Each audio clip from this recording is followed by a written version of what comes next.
STA TV, Media Syiar Islam. Assalamualaikum warahmatullahi wabarakatuh. Dari Jalan Taman Siswa nomor 56 nomor 2 di Banda Aceh, inilah 96,1 FM Radio Syiar Tauhid Aceh. Sahabat Syiar Tauhid Aceh, kembali kita berjumpa di program yang kita tunggu bersama-sama, yaitu kajian kesehatan. Untuk edisi hari ini, tanggal 29 November 2018 atau bertepatan dengan tanggal 21 Rabiul Awal 1440 Hijriah. Sahabat Syiar Tauhid Aceh, mungkin Anda pernah mendengar penyakit yang satu ini, jantung koroner. Penyakit jantung koroner atau PJK merupakan salah satu penyakit kardiovaskular yang menjadi penyebab kematian nomor 1 di dunia. PJK sendiri adalah satu penyakit degeneratif yang berkaitan dengan gaya hidup dan sosial ekonomi masyarakat.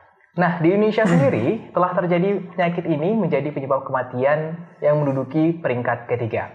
Meski belum ada data epidemiologis pasti angka kematiannya, tapi terlihat cenderung meningkat. Hasil survei kesehatan nasional tahun 2001 menunjukkan 3 dari 1.000 penduduk Indonesia menderita penyakit jantung koroner.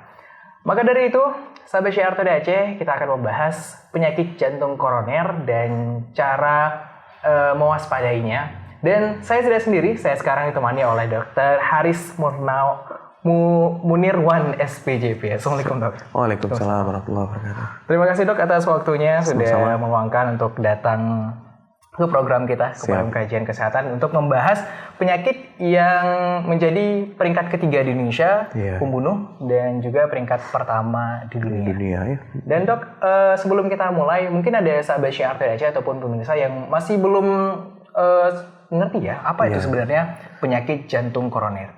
Sebenarnya apa sih dok yang dimaksud dengan penyakit jantung koroner ini? Baik, sebelumnya Bismillahirrahmanirrahim. Assalamualaikum warahmatullahi wabarakatuh. Ya, terima kasih saya sudah diundang untuk sedikit sharing mengenai penyakit jantung koroner ini ya. Jadi sebelum kita memahami penyakitnya, kita pahami dulu apa tuh koroner sendiri kan.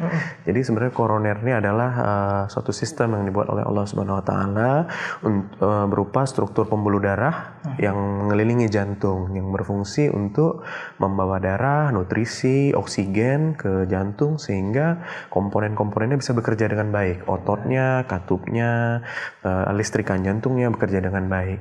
Nah, kapan kita sebut penyakit? Jadi suatu kondisi yang menyebabkan gangguan dari aliran di koroner itu sendiri gitu. Jadi bisa karena penyempitan akibat penumpukan lemak di situ, bisa juga ada hal-hal lain, misalnya adanya gumpalan darah itu yang menjadi suatu serangan jantung, atau hal lain misalnya pembuluhnya memang dia di dalam otot sehingga setiap ototnya mompa dia terjepit dan menyebabkan nyeri. Itu juga bisa gitu. Jadi penyakit jantung koroner, jadi itu definisinya mungkin yang lebih apa ya, bahasanya lebih gampang lah gitu. Dipahami. Dan mungkin sahabat Syiar Tauhid Aceh, sahabat Anda, orang tua Anda atau orang terdekat Anda juga mengalami penyakit jantung koroner ini. Untuk Anda bisa berkonsultasi, caranya gampang, cukup SMS ataupun WhatsApp ke nomor telepon kami di 0852 1414 2314. Kita lanjutkan pembahasan kita dok. Jantung koroner ini sebenarnya apa sih faktor risiko penyebab penyakit jantung koroner ini dok? Jadi memang yang disebut faktor risiko ini adalah orang-orang yang memiliki risiko lebih tinggi bila dia memiliki hal tersebut untuk menjadi penyakit jantung koroner. Yang pertama darah tinggi ya. Jadi orang-orang yang memang punya riwayat darah tinggi, sedang berjalan, mungkin tidak terkontrol, dia lebih berisiko untuk menderita penyakit jantung koroner. Yang kedua, gula darah yang tinggi atau diabetes. Jadi orang-orang dengan diabetes itu memiliki risiko yang lebih tinggi, 3-5 kali lebih tinggi risiko untuk menderita penyakit jantung koroner. Lalu darah tinggi, diabetes, lalu perokok. Nah ini perokok ini zat-zat racun yang berada dalam rokok ini menyebabkan gangguan dari struktur dalam pembuluh koroner sehingga dia mudah terjadi penyempitan. Itu rokok ya. Jadi memang bahaya sekali untuk rokok ini. Selain itu juga selain darah tinggi, diabetes, rokok, faktor usia juga. Jadi usia yang terus bertambah lebih dari 45, lebih dari 50 tahun terus bertambah ini meningkatkan risiko terjadinya penyempitan. Hal yang lain juga riwayat dalam keluarga. Riwayat dalam keluarga. Iya, jadi kalau memang orang tua, jadi yang kandung ya. Jadi kandung. misalnya orang tua langsung, ayah, ibu, kakak, adik kandung yang memiliki riwayat penyempitan pembuluh darah atau penyakit jantung koroner, ini keluarga yang berhubungan langsung memiliki resiko yang lebih tinggi gitu. Untuk faktor resiko. Nah, mungkin dibahas kenapa. Jadi kalau darah tinggi ini tentu karena dia terus-menerus tensinya tinggi, nggak pernah dikontrol misalnya, ini akan menyebabkan kerusakan pada struktur pembuluh darahnya sendiri. Jadi pembuluh darahnya lebih mudah rusak. Lebih mudah rusak, lebih mudah timbul penyempitan, sehingga lebih mudah terjadi penyempitan penyakit jantung koroner sendiri. Yang kedua, gula tadi. Gula yang tinggi juga menyebabkan gangguan fungsi dari struktur pembuluh darah, sehingga mudah terjadi penyempitan. Rokok, faktor usia yang meningkat, lalu riwayat keluarga, kegemukan, berat badan yang lebih, juga ini resiko untuk penyakit jantung koroner. Demikian. Gitu. Nah, untuk usia sendiri, Dok, sebenarnya usia berapa sih, Dok, yang rentan terkena penyakit jantung koroner? Apakah ini mungkin jadi penyakit yang notabene-nya untuk orang tua, ini penyakit jantung tuh, penyakit tuh apa tuh orang tua? Gimana tuh, Dok? Iya, memang usia sebenarnya untuk jenis kelamin ya, yang pertama laki-laki dan perempuan ini, perempuan yang masih haid ini kecil resikonya untuk terjadi penyakit jantung koroner. Tapi begitu dia menopause, resikonya sama dengan laki-laki. Resiko ini mulai meningkat pada usia di atas 45 tahun, terus meningkat 50 tahun, 60 tahun, ini resikonya akan terus bertambah. Terutama kalau dia memiliki hal-hal yang lain tadi, ada darah tinggi, ada diabetes, dan yang lain, resikonya akan terus meningkat gitu. Nah, tapi nggak juga, saya dalam pengalaman beberapa kali mendapatkan usianya cukup muda, terus terang 27 tahun, pasien saya yang paling muda. 27 iya, tahun. pendatang bukan penyempitan saja, dia serangan malah. Jadi kalau penyakit jantung koroner ini kan ada yang masih stabil, artinya penyempitannya mungkin 60-70% misalnya. Jadi dia kalau ada keluhan, kalau aktivitas, jalan agak jauh, naik tangga begitu. Tapi ada terminologi lain, jadi serangan jantung. Nah ini berbeda. Serangan jantung ini perbedaannya di mana? Di sumbatannya. Jadi kalau serangan itu biasanya sumbatannya udah di atas 80-90% ya, bisa sumbat total atau sudah 90% misalnya. Tapi kalau yang 70-80% ini masih stabil. Artinya stabil kalau dia jalan atau dia aktivitasnya meningkat dia nyeri. Kalau dia istirahat dia hilang gitu. Nah, tapi kalau yang tidak stabil ini nyerinya terus menerus lebih dari 20 menit di dada tengah sini, di dada kiri, menjalar ke punggung, ke tangan kiri, ke rahang. Keringatnya dingin besar-besar seperti jagung ya, mual disertai muntah. Nah, beberapa kali saya mendapatkan hanya satu faktor resiko saja, yaitu rokok. Usia 27-28 tahun sudah bisa terjadi serangan gitu. Jadi memang rokok ini musuh besar bagi kita. Iya. Dan 27 tahun terkena ini, salah satu penyebabnya rokok. Jadi rokok ini memang banyak sekali apa ya? Mudarat ya mungkin ya. Mudarat. Bahasa yang lainnya banyak sekali mudarat ya. Salah satu faktor penyebab penyakit. Dan selain yang tadi ya ada faktor usia, faktor jenis kelamin dan lainnya. Dan gaya hidup juga, Dok. Betul. Itu bagaimana, Dok? Gaya hidup? Iya, jadi orang-orang yang lifestyle-nya cenderung sedentary ya, atau dia pola hidupnya tidak sehat. Yang pertama apa dulu nih? Olahraga misalnya. Jadi tidak pernah olahraga misalnya, badannya gemuk, dietnya tinggi lemak, tinggi kolesterol, manis-manis, asin-asin ya. Jadi ini yang pertama dari pola makan yang nggak sehat. Tentu resiko ini akan meningkat ya. Kenapa? Dia makan manis-manis berarah ke diabetes. Suka makan asin-asin terus-menerus ke arah ke hipertensi, jatuhnya ke situ. Lalu kolesterol yang tinggi. Kalau penyempitan itu yang paling sering adalah lemak atau kolesterol yang masuk ke dalam pembuluh darah sehingga dia membuat sempit alirannya gitu.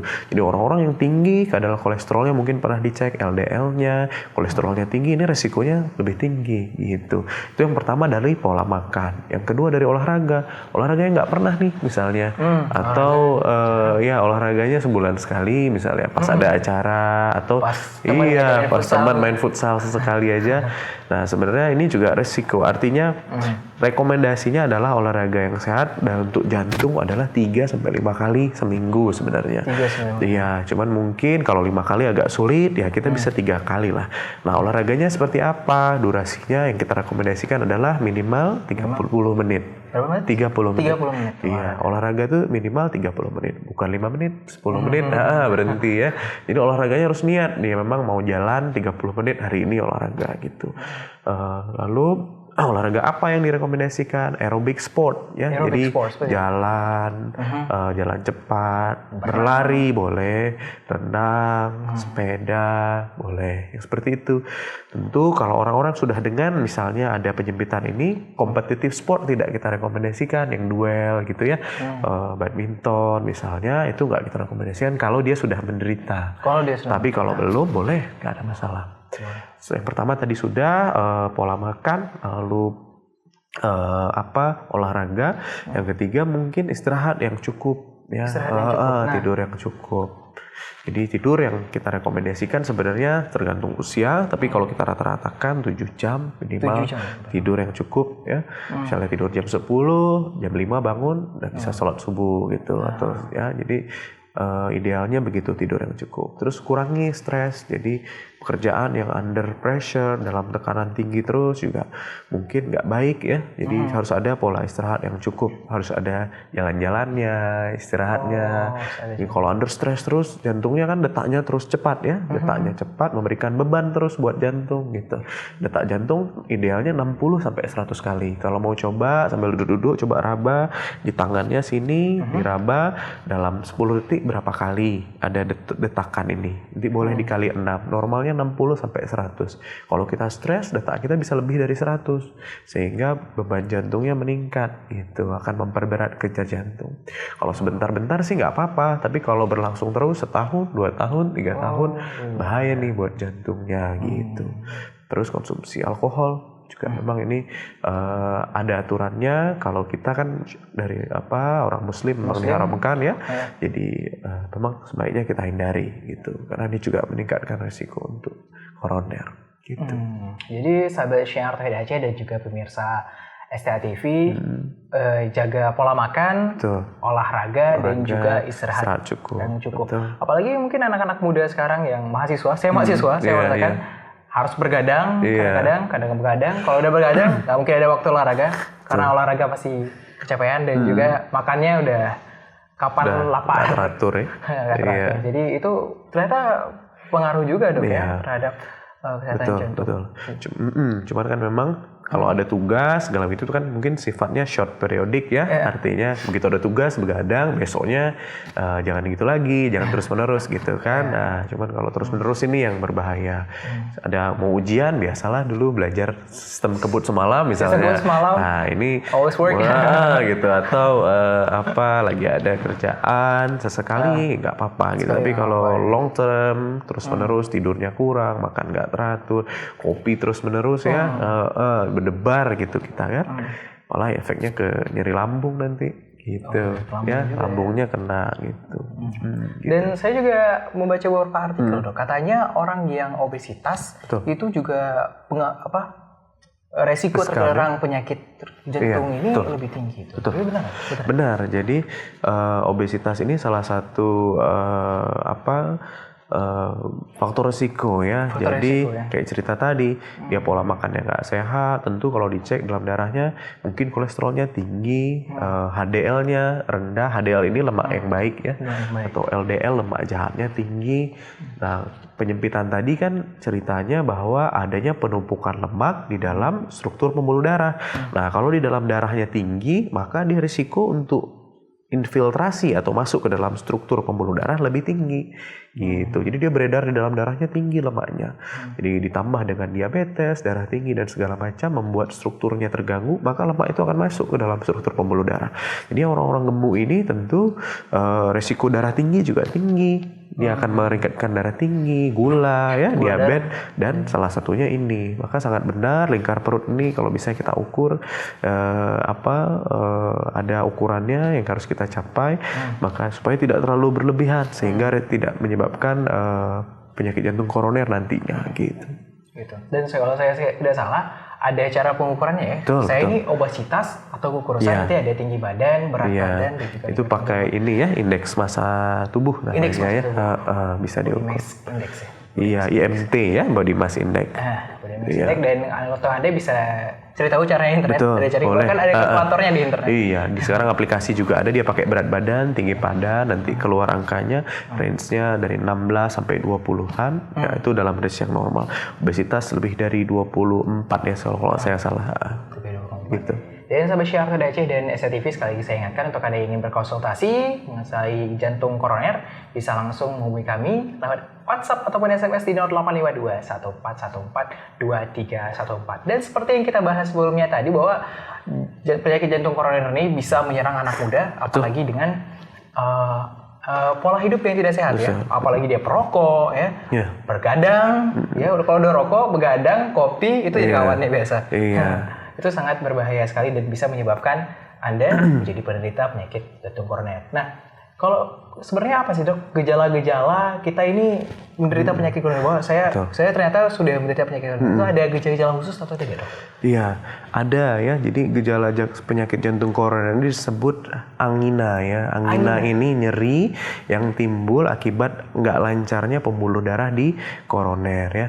Nah, apa keluhan? Bagaimana sih membedakan? Oh ini dari jantung, oh ini ternyata lambung. Nah ini ada dua hal yang agak mirip-mirip ya. Nah nyeri dada dari koroner ini atau penyempitan ini biasanya di tengah dada di sini ya, atau di dada kiri. Rasanya bisa seperti terbakar, seperti ditekan benda berat, seperti dihimpit ya, panas yang paling sering juga bisa. Terus dia menjalar biasanya ke punggung belakang sini, ke tangan kiri sampai ujung sini, atau ke rahang seperti dicekek gitu. Nah, kalau yang stabil yang kita bicarakan tadi, dia diindus oleh aktivitas. Jadi misalnya kalau duduk dia nggak apa-apa mungkin. Tapi kalau dia jalan agak jauh, dia naik tangga 1-2 lantai, baru terasa tuh nyerinya gitu. Nah, atau kalau dia istirahat baru hilang nyerinya gitu. Itu gejala yang pertama. Terus bisa capek. mudah capek ya. Mungkin dulu bisa main bola berapa lama gitu, atau bisa jalan atau lari 5 kilo, 2 kilo. Nah, ini kok naik tangga aja nggak sanggup misalnya. Kenapa nih gitu? Pertama nyeri tadi. Nah, terus yang kedua bisa juga dia dalam bentuk tadi sesak nafas atau mudah capek ya. Jadi jalan sedikit capek, butuh istirahat. Mungkin 100 meter dulu bisa sekali jalan, sekarang butuh beberapa kali berhenti misalnya, udah terlanjur napasnya pendek. Terus kalau lagi serangan, nah ini biasanya disertai keringetan, basah bajunya. Sampai basah? Basah bajunya, ya. Basah bajunya disertai mual, bahkan muntah. Terus berkeringat dingin, mual, muntah. Itu gejala kalau dia serangan, ya. Serangan ini berarti memang sumbatnya mungkin udah total nih, gitu. Yang harus segera diobati, gitu. Tapi kalau yang masih stabil, tadi dia mungkin baru nyeri-nyeri saja. Nyeri jalan aktivitas nyeri, berkurang dengan istirahat, mudah capek, tidak sefit sebelum-sebelumnya. Itu mungkin yang lebih dominan gejalanya. Terus dok, apa saja yang bisa dilakukan mungkin untuk penderita penyakit jantung koronernya jika mengalami serangan gitu? Saya udah rasa kayak udah keringatnya banyak, betul. Kayak udah bilang sebelah kanan udah nyeri, belakang itu apa sih dilakukan? Orang sekitarnya atau dia sendiri sebagai penderita? Yang pertama dibedakan dulu tadi yang stabil atau yang tidak stabil tadi. Kalau yang stabil ini tentu dia masih nyeri kalau di aktivitasnya meningkat, buang air besar, mohon maaf, atau olahraga, nyeri, berkurang dengan istirahat. Nah, pada kasus-kasus yang seperti ini tentu dia harus harus dicek ya, apakah ini benar nggak koroner gitu ya. Bisa jadi penyakit yang lain? Bisa, karena ada gejala lain yang seperti itu, misalnya lambung ya, dispepsi atau gastritis atau sakit lambung lah bahasanya. Itu juga kadang nggak nyaman di dada ya, di dada rasanya seperti penuh gitu. Nah, tapi bedanya yang tadi, kalau dia aktivitasnya meningkat, jalan agak jauh, nah ini tambah nyeri. Kalau lambung nggak dipengaruhi hal tersebut gitu. Kalau nyeri dari lambung ini dia telat makan, tambah perih dia gitu. Habis makan mungkin lebih enakan. Tapi kalau nyeri koroner tidak seperti itu gitu. Nah, dia harus ngapain kalau dia udah ada kecurigaan hal ini? Mungkin kadang-kadang susah dia bedakan karena dadanya udah terlanjur gak enak. Tentu kita sarankan check up ini. Check up, ketemu kita ke dokter jantung ya. Kita akan gali, biasanya kita cari nih faktor risikonya apa aja, faktor usianya. Terus kita butuh pemeriksaan. Jadi kita dengar ada nggak bunyi-bunyi nggak normal dari jantung jantungnya, detaknya bagaimana. Terus ada pemeriksaan yang bisa lakukan yaitu rekam listrik. Mungkin pernah tahu elektrokardiografi namanya, EKG, ECG ya, bahasa Inggrisnya EKG. Dia ini merekam aktivitas listrik jantung. Jadi kalau ada satu bundel otot jantung, misalnya ada satu area yang nggak lancar aliran darahnya, maka kita bisa kelihatan dari listrik jantung itu gitu. Jadi ini kalau yang stabil, tentu dia harus check up, kita rekam listrik, bahkan bisa saja normal dari rekam listriknya sehingga dia butuh pemeriksaan tambahan, misalnya treadmill test.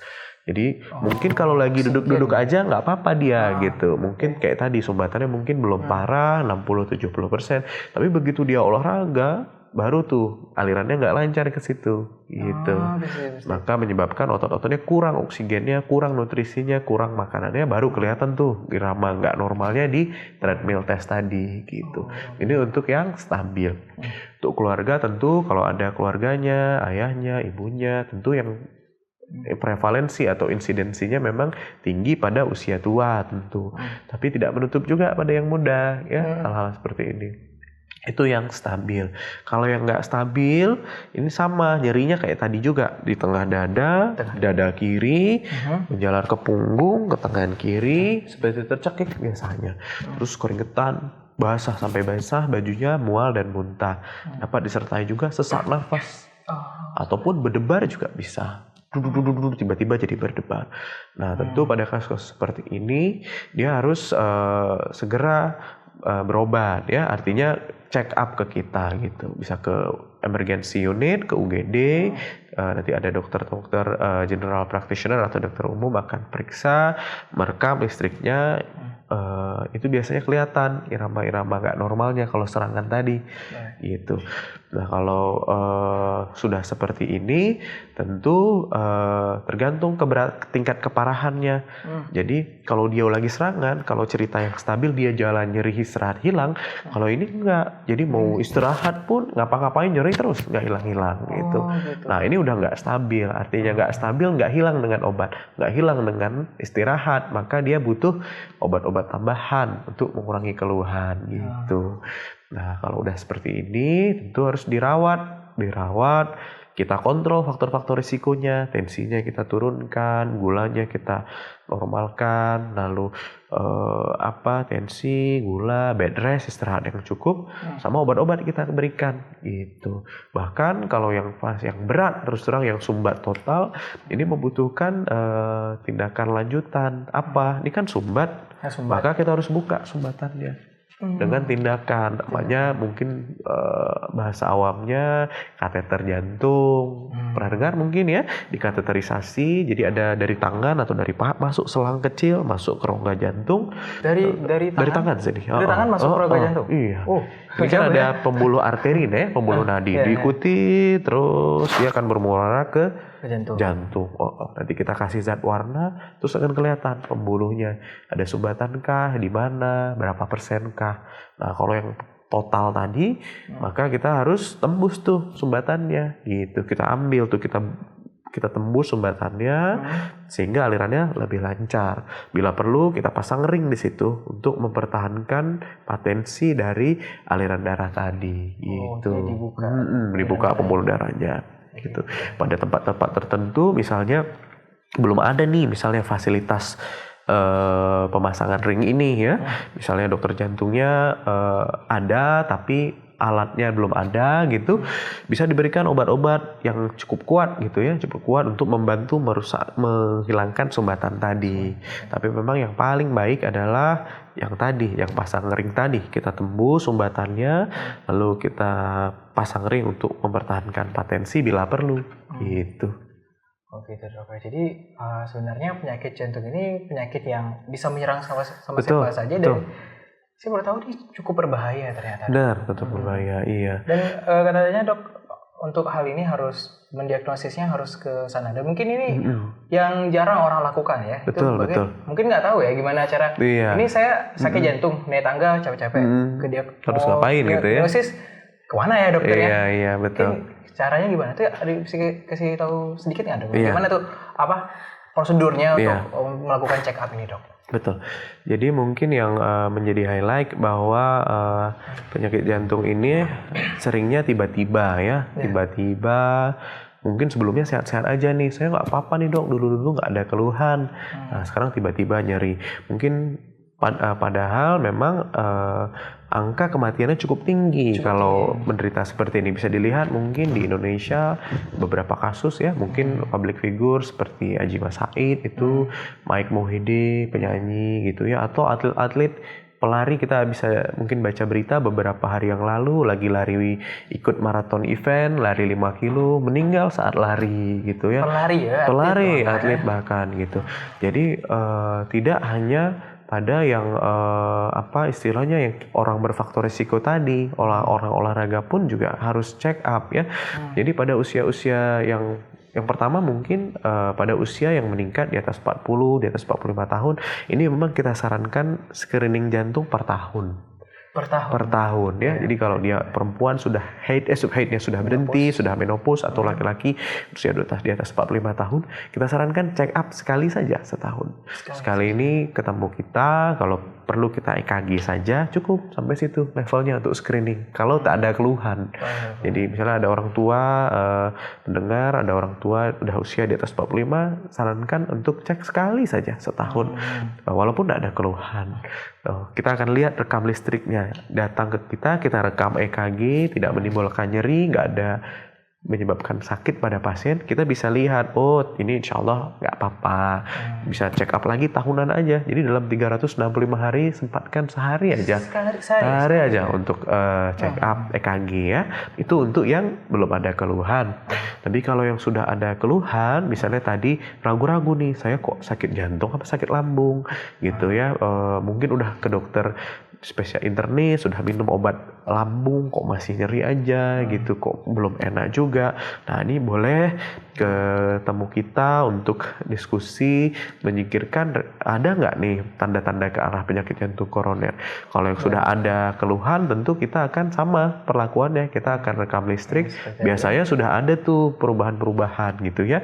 Tapi kalau pun belum ada perubahan dari EKG tadi, kita akan anjurkan untuk treadmill test tadi pada orang-orang yang sudah ada keluhan gitu.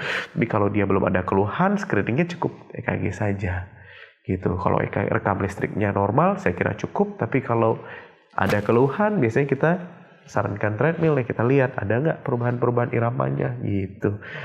Sarannya check up-nya seperti itu. Bahkan untuk orang-orang yang fitness enthusiast ya, jadi orang-orang yang rajin olahraga nih, maraton atau ya itu olahraga berat ya, maraton, suka sepeda road bike gitu ya, lari lebih dari 10 kilo, 5 kilo, 10 kilo. Kalau maraton ini kan 42 kilo ya, atau half-nya. Nah ini kan olahraga yang berat ya, vigorous activity, olahraga yang berat.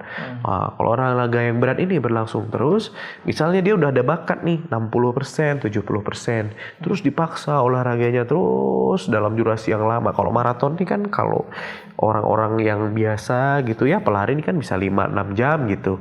Nah tapi itu kan kalau 6 jam dipacu terus jantungnya, ternyata di situ ada sumbatan misalnya 60-70%, maka otot-otot itu akan selama 5 jam tersebut kekurangan oksigen dia. Nggak lancar nutrisinya ke situ, nggak dapat makanan yang cukup, maka disitulah resiko timbul serangan. Jadi targetnya adalah bukan hanya orang-orang yang dengan darah tinggi, diabetes, gemuk, merokok, ada riwayat orang tua, juga ini orang-orang yang melakukan olahraga yang moderate to high ya. Ini juga kita sarankan check up gitu. Jangan pola hidupnya sehat, tapi ya saya udah sehat tiap hari nge-gym gitu ya, tapi tiba-tiba nanti serangan gitu. Nah ini yang harus dihindari gitu. Mungkin itu sih untuk screeningnya dan work up-nya ya. Dan untuk olahraga berat sendiri ada batasan nggak dok? Berapa lama dilakukan? Mungkin memang orang udah hobi nih, sepeda sprinter gitu, berapa lama mungkin? Sebenarnya yang tadi, kalau dia udah screening dan memang aman, saya kira nggak ada masalah ya untuk olahraga semampunya gitu. Tapi memang olahraga sendiri ini ada mungkin detak jantungnya ya. Mungkin pernah dengar high intensity training, olahraga dengan intensitas tinggi. Nah ini juga terus menerus juga tidak baik, lebih dari setengah jam, lebih dari 1 jam yang terus menerus dilakukan, Jadi ada namanya detak jantung maksimal. Jadi misalnya umur saya misalnya 40, 220 ini konstanta dikurangi umur, maka kita dapat 180 kali ya. Nah, olahraga yang direkomendasikan adalah 85% dari 180. Jadi mungkin 160, 165. Kalau punya jam yang bisa ngukur detak, kalau olahraga kalau bisa itu tercapai. Jadi kalau olahraga kalau bisa detaknya, kalau untuk misalnya tadi umur 40 ya kalau bisa di 160 olahraganya, detak jantungnya. Nah, olahraga berat nih tentu dia detak jantungnya akan lebih dari range ini gitu. Jadi lebih dari 220 kurang umur, tadi misalnya 180 dia bisa di 190, 180. Nah, ini nggak boleh terlalu lama di sini karena akan menyebabkan beban jantungnya tinggi, energinya habis dipakai. Kita kan ada simpanan gula ya dalam badan untuk bekerja. Tapi kalau di push terus dalam durasi yang lama tentu akan meningkatkan beban jantung, malah bisa bahaya nanti gitu. Gitu ya. Dan juga dok, untuk yang mengalami obesitas itu ada nggak sih? Katanya masih menjadi pembahasan, ada nggak sih diet yang tepat untuk ini? Ada diet yang katanya nggak sehat atau mungkin saya kerucutkan pada setting secara umum dan juga pada penyakit jantung koroner ya. Diet yang kita rekomendasikan tentu diet yang sehat, tinggi serat ya, tinggi protein, rendah lemak. Itu rekomendasinya. Apa tuh yang seperti itu? Jadi diet yang memang dia kalau bisa dia kurangi tuh yang asin-asin. Ada takarannya. Kalau dari World Health Organization atau WHO, dia 2 gram garam itu maksimal sehari, atau 1 sendok teaspoon itu ya. Garamnya sebenarnya segitu rekomendasinya. Tapi ya memang sebaiknya kurangi tuh yang asin-asin, makanan yang asin-asin ya. Yang pertama diet yang itu. Yang kedua kurangi yang lemak-lemak berminyak, penggunaan minyak-minyak yang berulang, misalnya habis goreng telur, goreng ikan, minyaknya disimpan, nanti goreng lagi yang kedua, simpan, goreng lagi yang ketiga. Nah, ini kadar lemaknya tinggi sehingga berbahaya gitu ya. Terus mungkin bisa di shift pola-pola jenis makanannya dari yang berlemak, berminyak. Apalagi kita di Aceh ya, gulai Aceh, kuah kambing, segala macam yang lemak-lemak tinggi ini bukan nggak boleh, tapi mungkin jangan terlalu sering pola konsumsinya. Tapi di shift ke yang lebih sehat, goreng-gorengan tapi menggunakan minyak yang lebih sehat, mungkin minyak minyak zaitun gitu ya, atau minyak yang nggak berulang kali pemakaian. Goreng ya. Iya. Terus bakar-bakar juga lebih sehat. Bakar-bakar lebih sehat, yang goreng kering gitu ya, atau bakar atau rebus juga boleh. Itu yang lebih sehat. Tapi intinya semuanya diet yang tinggi protein, tinggi serat ya. Sayur-sayuran itu lebih cepat mengenyangkan. Sayur-sayuran kan buang air besar lebih lancar. Nah, diet-diet seperti itu yang kita sarankan. Di sisi lain, tadi asin-asin kurangi, lemak-lemak, minyak-minyak kurangi, lalu gula. Gula ini juga musuh besar, karena pada orang-orang yang menderita gula, ini kadang keluhannya suka nggak khas lagi gitu. Jadi gini, gula itu kalau terlalu tinggi di dalam darah, dia menyebabkan kerusakan pada ujung-ujung saraf kecil. Jadi keluhan itu akan seolah-olah dia nggak sakit gitu. Jadi orang yang menderita gula ini datang kadang-kadang cuman keluhan, iya nih kayak nggak enak aja di dada kiri, padahal kalau kita lihat rekam listriknya itu sudah penyakit yang berat, sudah serangan gitu. Serangan gitu. Ataupun yang fase ringan tapi dia belum tahu gitu, nggak kerasa sama dia karena dia diabetes, dia tinggi kadar gulanya.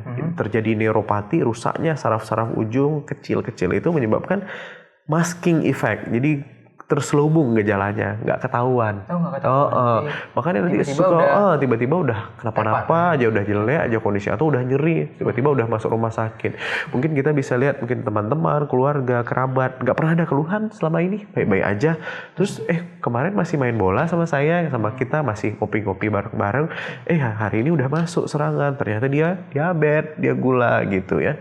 Nah, ini gula ini juga PR besar. Jadi maka konsumsi yang manis-manis bukan nggak boleh, tapi diatur, jangan terlalu banyak ya. Terutama pada usia-usia yang sudah lanjut di atas 45, ini sudah mulai maintain gulanya, di switch gulanya, jangan lagi pakai gula tebu, diganti gula jagung ya. Jadi itu kan kadar kalorinya lebih rendah, indeks glikemik atau kadar gula dalam darahnya juga lebih rendah sehingga lebih aman gitu. Itu terus kalorinya juga jangan berlebih, hindari junk food, makan makanan cepat saji ya. Yang saus-sausan. Gimana dong? Iya, jadi Saus ayam merahnya cepat gitu. saji itu aja satu ayam itu kalorinya udah 400-500 kalori. Jadi kebutuhan kalori kita itu cuma 30 kalori per kilo. Jadi misalnya berat 60, kita cuma sebutuh 1.800 kalori sehari sampai 2.000 misalnya. Kalau kita makan 3 kali sehari plus kemil 2 kali, berarti kan sekali makan cuma boleh 600 kalori. Kalau udah makan makanan cepat saji ayam yang besar segitu aja tuh udah 600, belum lagi yang lain. Biasanya belum makan ayamnya pakai nasi dong. belum nasinya lagi, belum sausnya lagi, belum minuman sodanya lagi gitu. Jadi sekali makan udah 1.000 kali itu. 1.000 kalori gitu. Kalau 3 kali makan udah 3.000. Sedangkan kebutuhan dia cuma 1.800 sampai 2.000. Jadi ada surplus 1.000 kalori. 1.000 kalori ini akan berubah karena nggak dipakai oleh badan, dia akan disimpan dalam bentuk apa? Lemak. Menumpuklah di lingkar perut, jadinya berperut gitu. Jadi di paha, di pipi, di panggul. Jadi gemuk, jadi obesitas seperti cerita tadi gitu. Gitu dok kan. Untuk diet. Dan itu juga jadi PR yang besar kita, terutama diabetes, karena untuk budaya di Aceh sendiri, mungkin Anda pernah pesan kopi ataupun teh di Aceh, gulanya itu setengah cangkir ya. Ya, nggak biasa. Gulanya itu betul. saya ada teman dari luar Aceh, Widura kasih luar biasa sekali. Apalagi budaya kita apa-apa kasih gula, dana kasih gula, itulah Jen. Jadi juga betul. ini ya. Untuk kopi mungkin ini kan jadi salah satu yang favorit di Aceh ya. Nah sebenarnya kopinya sendiri ini nggak bersalah dia. Dia nggak bersalah gitu. Dia bukan penjahat ya. Iya, kopinya sendiri sebenarnya antioksidan ya. Jadi antioksidan ini cukup baik, dia menetralisir racun dalam darah. Malah itu cukup baik dikonsumsi untuk kesehatan jantung sebenarnya. Nah yang menjadi PR adalah kombinasi dengan gulanya ini. Jadi gulanya kadang tinggi sehingga terlalu manis gitu ya. Nah di sisi lain juga kadang-kadang kopi tertentu yang keasamannya tinggi mungkin tuh akan bikin nggak nyaman ulu hati, malah berdebar dia, nggak terlalu nyaman. Nah itu kalau terlalu berdebar terlalu sering juga tidak baik untuk jantung. Tapi si kopinya sendiri ini nggak bersalah gitu. Dia baik sebenarnya kopi ini. Malah direkomendasikan konsumsinya untuk kesehatan jantung. Ada beberapa jurnal yang dipublish disarankan 1 cup a day itu cukup baik, tapi dengan kadar gula yang jangan terlalu tinggi gitu. Saya kira malah kopi itu jadi berbahaya untuk jantung. Soalnya kalau minum kopi bisa kadang-kadang kalau minum kopi yang kopinya terlalu keras, terlalu padat, jadi berdebar ya, jadi nggak nyaman ya. Iya makanya jadi pilihlah kopi yang nyaman buat kita gitu. Jadi kalau ada Arabica, Robusta, mana yang lebih keasamannya lebih tinggi. Kalau nggak biasa kopi hitam, mungkin switch ke kopi yang lain gitu kan, yang lebih keasamannya lebih rendah. Jadi kalau terlalu tinggi juga bikin nggak nyaman di ulu hati, berdebar, nggak sehat juga kan kayak gitu. Tapi kalau nggak nyaman jangan terlalu kental, diencerkan sedikit kopinya sehingga efek antioksidannya dapat, segarnya dapat, nggak ngantuknya dapat, semangatnya dapat, penyakitnya nggak dapat gitu untuk kopi. Jadi ternyata kopi itu baik malah. Iya baik. Asal dengan takaran yang baik dengan tanda kutip. Baik. 2 galon ya jangan. Iya jangan, betul.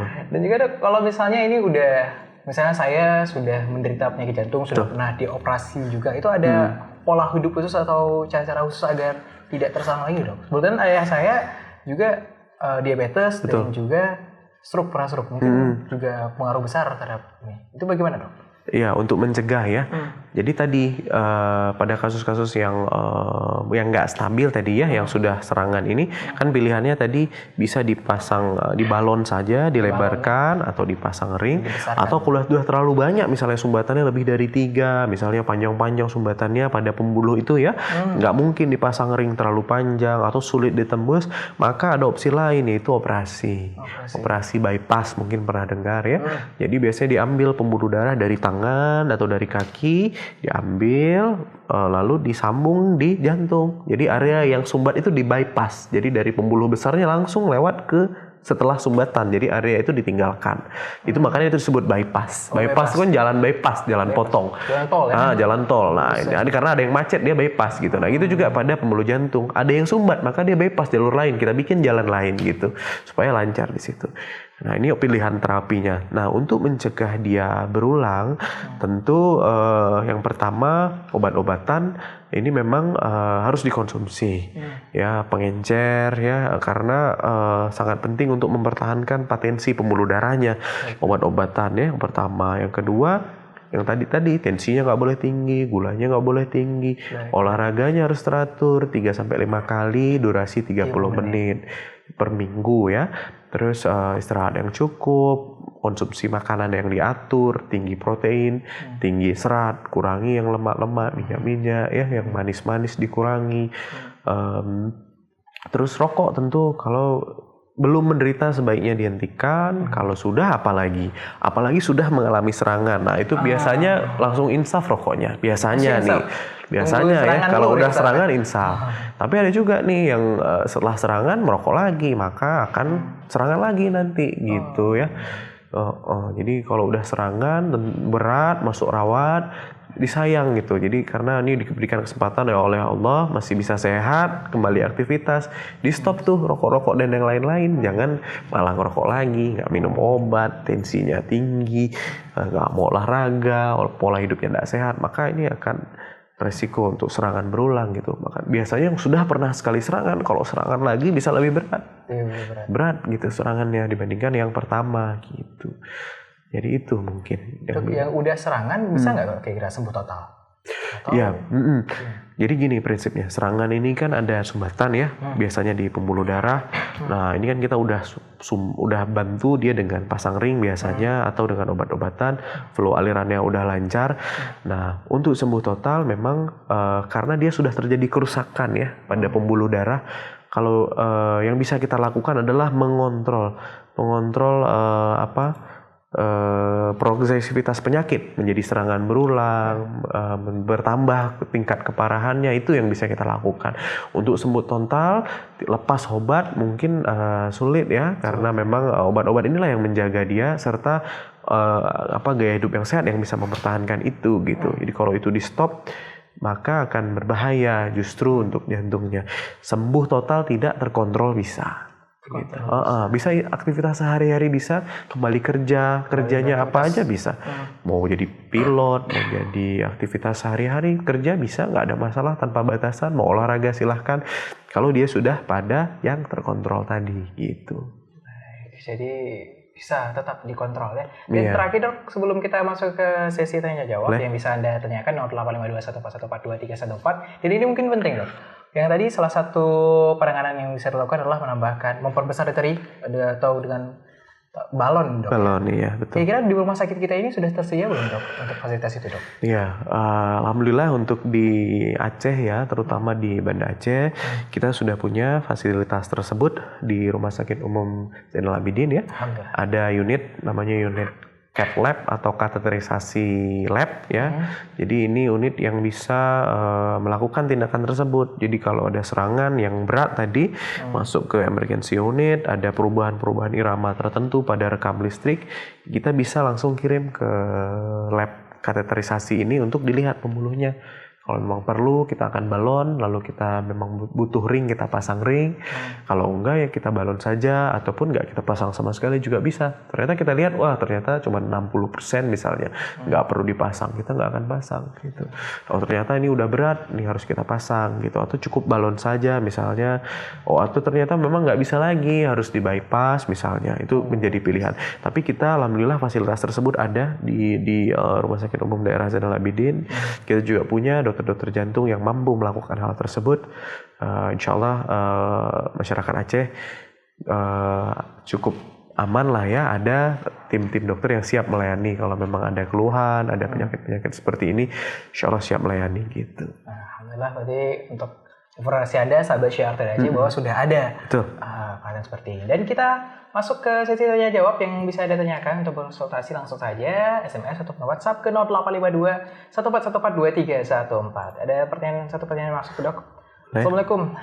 Nyeri dada yang seperti apa yang bisa dikategorikan penyakit jantung? Apakah tekanan darah yang normal bisa berisiko terkena penyakit jantung juga dok?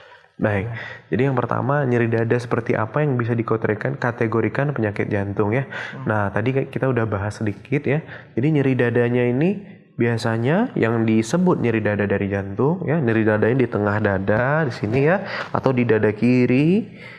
Terus dia biasanya seperti ditekan, seperti diimpit, ditekan, ya, panas, terbakar, bisa juga seperti ditusuk-tusuk juga bisa. Terus menjalar biasanya, tembus ke belakang sini, ke punggung, ke belakang, menjalar juga ke tangan sini. Karena dia satu persarafan, ya, ke tangan kiri, sini kayak kebas bisa. Terus rahang biasanya kayak penuh, kayak dicekek, kayak ada yang ngeganjal gitu ya. Nah, disertai keringatan biasanya, mual, mau muntah. Nah, ini nyeri-nyeri dari jantung. Itu kalau yang tidak stabil. Kalau yang stabil tadi sama, nyerinya ditimbulkan oleh aktivitas. Jadi kalau jalan agak jauh nyeri, istirahat dia berkurang, enakan gitu. Dia naik tangga 1-2 lantai nyeri, dia berkurang, istirahat, enakan. Nah, itu mungkin untuk spesifik nyeri yang bersumber dari koroner atau dari jantung tadi gitu. Terus pertanyaan keduanya, apakah tekanan darah normal bisa menjadi faktor risiko? Jadi sebenarnya apakah bisa menderita penyakit jantung gitu ya bahasanya ya? Gitu. Saya tekanan darah saya normal. Tapi apakah bisa gitu ya? Jadi darah tinggi ini salah satu faktor risiko kan. Jadi orang-orang dengan darah tinggi ini meningkatkan risiko dia terjadi penyakit jantung koroner. Tapi tidak menutup kemungkinan pada yang normal juga gitu. Apalagi misalnya dia normal tapi pola hidupnya tidak sehat, darahnya tinggi atau darahnya normal dia gemuk, kegemukan, atau dia diabetes misalnya. Tentu tetap bisa gitu. Walaupun dia normal tapi diabetes, gulanya nggak terkontrol, nggak pernah olahraga, makannya bebas aja, nggak pernah dikontrol, tentu tetap bisa walaupun tensinya cenderung normal gitu. Jadi dia tidak berdiri sendiri, semuanya bergabung. Kalau semua itu makin banyak ada gula, ada diabetes, ada rokok, ada keluarga, ada kegemukan, ini semua meningkatkan persentase dia resiko menderita penyakit koroner lebih tinggi begitu. Begitu. Jadi walaupun Anda tidak ada tekanan darah tinggi, bisa tetap aja bisa. Iya. Baik, Dok, terima kasih. Dan pertanyaan kedua, saya nyeri di jantung bahkan sesak saat mau melakukan olahraga. Apalagi olahraga lari. Apa itu salah satu gejala dan gimana, Dok, cara mengatasinya? Iya. Mungkin dia bilang nih, saya nyeri di jantung. Jantung ini kan posisinya di kiri ya, atau di tengah ya, bisa nyeri di sini.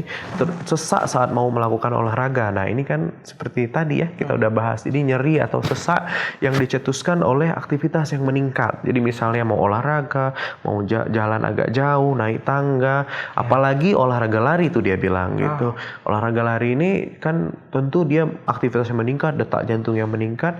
Kalau ada sumbatan, alirannya nggak lancar, maka dia sesak, maka dia berat keluhannya, dadanya gitu. Nah, ini menjadi salah satu poin bahwa mungkin siapa namanya nih? Nggak ada namanya. Nah, pendengar yang bertanya ini harus cek kalau udah seperti ini gitu ya. Nyeri, sesak terutama saat olahraga, apalagi lari, sesak. Nah, ini gejala-gejala yang kita curigai ada ke arahnya sana gitu. Nah, apa yang kita lakukan kalau udah seperti ini? Kita akan gali lagi tadi faktor risiko, keluhan seperti apa, dan kita akan rekam listrik tadi, EKG tadi gitu. Untuk menegakkan diagnosis. Ya, apakah salah satu gejala benar? Jadi kemungkinan ke sana, ada arahnya ke sana sehingga kita harus cek gitu ya.